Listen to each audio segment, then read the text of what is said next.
दुर्भाग्य से हमारे ऐसी व्यवस्था बना कर दी गई थी जिसमें पढ़ाई का मतलब केवल और केवल नौकरी ही माना जाने लगा था। जो प्रधानमंत्री कभी साल में 2 करोड़ नौकरियां देने का वादा किया करते थे, आज कहते हैं कि शिक्षा को नौकरी से जोड़कर देखना तो अंग्रेज सिखाकर चले गए। हमें इस मानसिकता से बाहर निकलना चाहिए।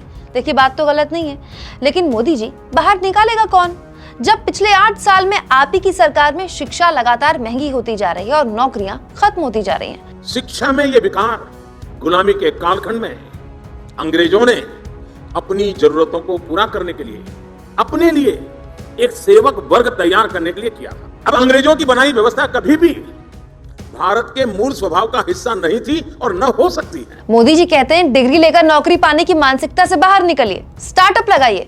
लेकिन देश में स्टार्टअप की हालत क्या है? इस मुद्दे पर बीजेपी सांसद वरुण गांधी ने मोदी सरकार को हकीकत के दर्शन कराते हुए कहा, स्टार्टअप भारत में संघर्ष कर रहे हैं। 6 महीने में 11,000 युवाओं ने नौकरियां खोई हैं। साल खत्म होते होते यह आंकड़ा 60,000 पार कर सकता है। यूनिकॉर्न कंपनियों का मानना है कि अगले 2 वर्ष चुनौतीपूर्ण हैं। युवाओं की ऊर्जा को सही दिशा और वित्तीय नीतियों में सुधार आज वक्त की मांग है।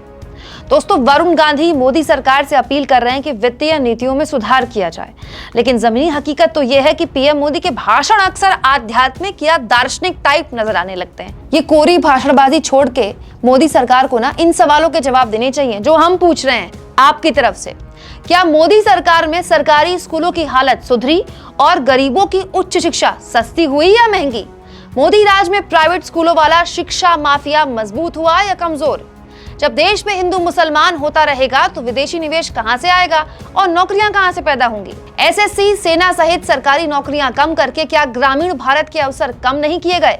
Make in India, startup India, skill India जैसी योजनाओं से धरातल पर कितनी नौकरियां पैदा हुई? और आखिरी सवाल, सब पकौड़े, समोसे आदि की दुकान लगाएंगे तो व्यापारी बनकर इन्हें खरीदेगा कौन?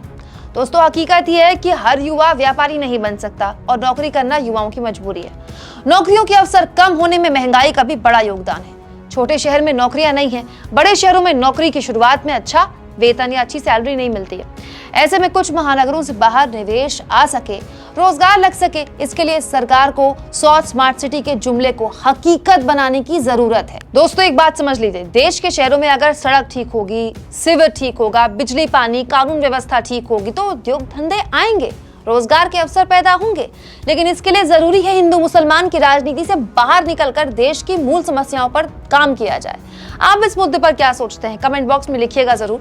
और दोस्तों, चैनल को ज्वाइन और सब्सक्राइब तो आप कर ही रहे हैं, लेकिन हमारे फ्री जर्नलिज्म को सपोर्ट तब मिलेगा जब आप थैंक्स के ऑप्शन का ज्यादा से ज्यादा इस्तेमाल करेंगे।